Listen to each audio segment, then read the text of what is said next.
What's up, YouTube, man? It's your girl Purry. Process for profits, all service business, all success, service business simplified.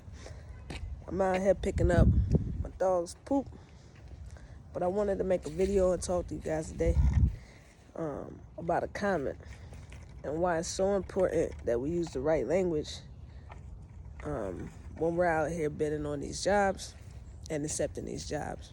All right, I had a comment. I forgot the young lady's name, but I'm going to try and remember to put the comment in the video. And she said that she was getting jobs, post-renovation jobs, right? So she mentioned the amount she was getting paid. I think it was something like $120 or something like that. So in my mind, I immediately thought she's in one or two positions, right? Either she's the subcontractor, meaning she's the third one to get the job to get paid, and or she's just straight up using the wrong language.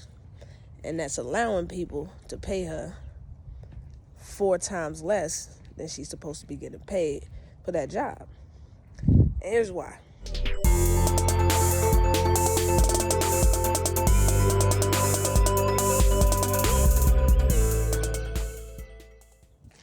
Anytime they say post-renovation, they are not talking about painting, right? They didn't go in and just paint the walls and move the furniture, and now they want, it re-cleaned up. Nah, they definitely did some renovation, which means 9 times out of 10, some drywall came down. There's drywall dust that got into the ventilation system, and it blew that dust all around the house, right? So now you got to spend a good amount of your time cleaning that dust, chasing that dust around. You're not just, going and straightening up someone's house and cleaning.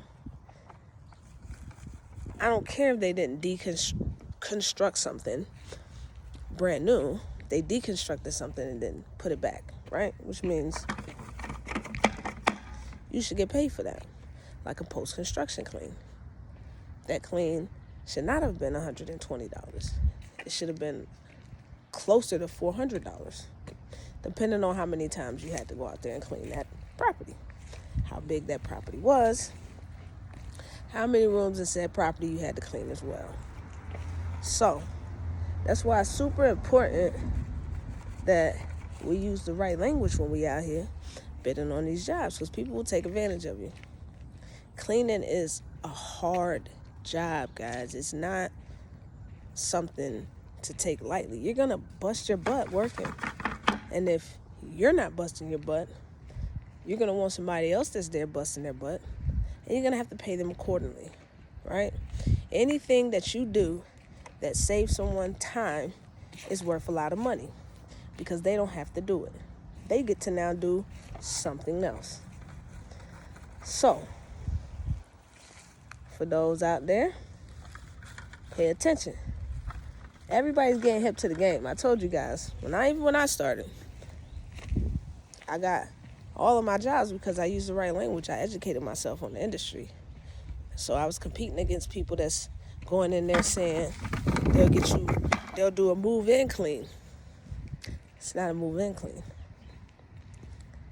It's a final.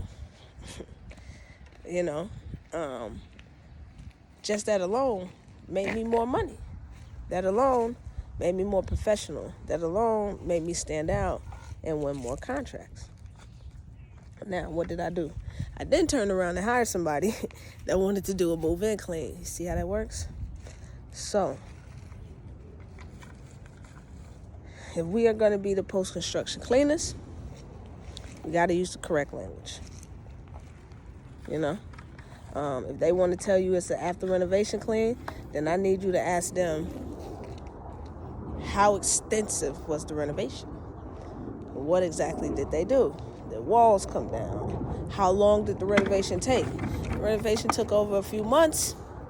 Knock their head off, because they playing with you. Don't allow people to play with your time. Be very professional. Use the right language. And if you want to know exactly what to say, you can get the script. We have a cold calling script. We We have an emailing script. My bad, I got y'all going all around with me, but I told y'all we picking up poop. We got an emailing script, and that shows that you know what you're talking about, man. So, if you guys want to get that, be sure to click on your appropriate link down at the bottom. For you guys that's been, excuse me for the burp, for you guys that's been asking about consultations, I open that up as well. There's a link at the bottom for that. And yeah, just tap in, man. I'm giving you guys everything I got.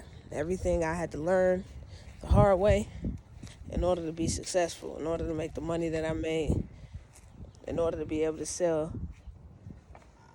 the locations that I have.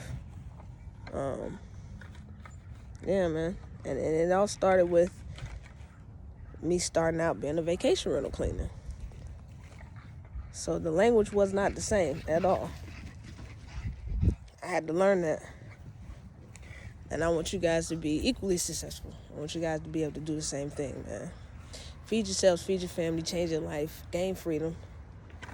Be able to, hang out. So,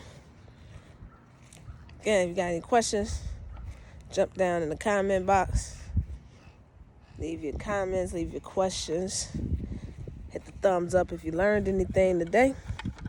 And for those that's asking what's the phases of clean, you have a rough, a final, and a powder puff. There's 3 phases of clean in the construction process. And that's how you should be bidding on your jobs. Okay? For those that's asking, what's the price? I don't know your area. I don't know your quality of work. I knew my area. I knew my quality of work. So that's how I was able to garner my prices. But I will say this. Stop letting people get y'all to clean for 22 cents. 3 phases of clean. That's downright disrespectful. It's disrespectful. And when you realize how much extra work you're doing for the money, then you don't want to do it. So now, you got a bad reputation. We don't want that. Remember, sometimes you can lose a winner, and you can win a loser. Everyone ain't the same. So I holler at you guys. It's Perry. Peace.